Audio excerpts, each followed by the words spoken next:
Ruined my sister's only birth experience?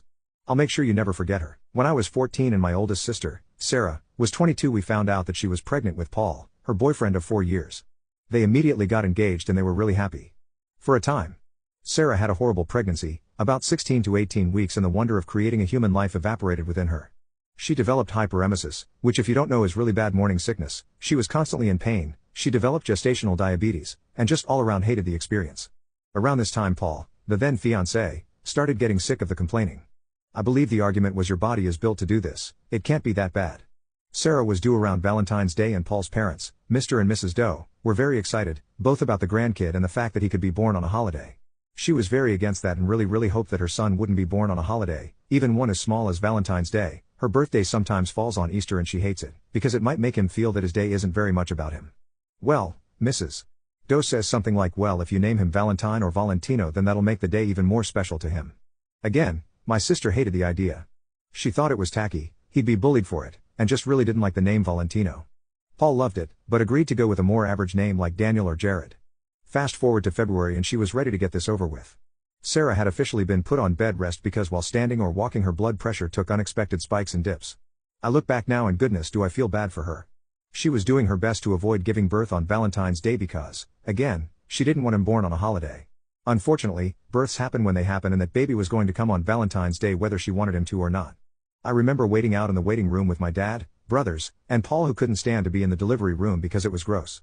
I was so mad that he could have gone in but wouldn't because he thought my sister was gross while giving birth, whereas I had to stay outside because I was too young to go in with my mom and other sister.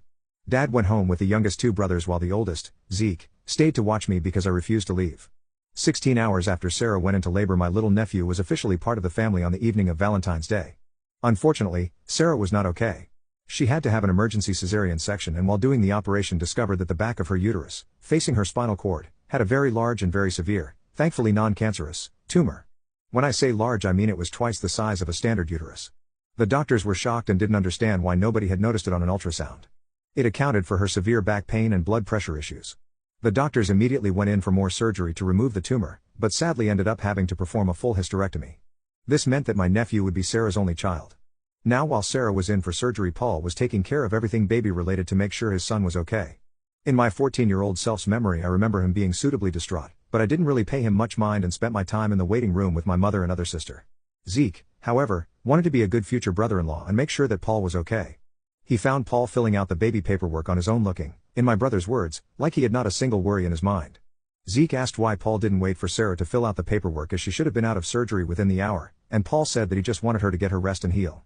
That checked out with Zeke, as he was 16 and didn't know any better at the time. Now I know what you're probably thinking.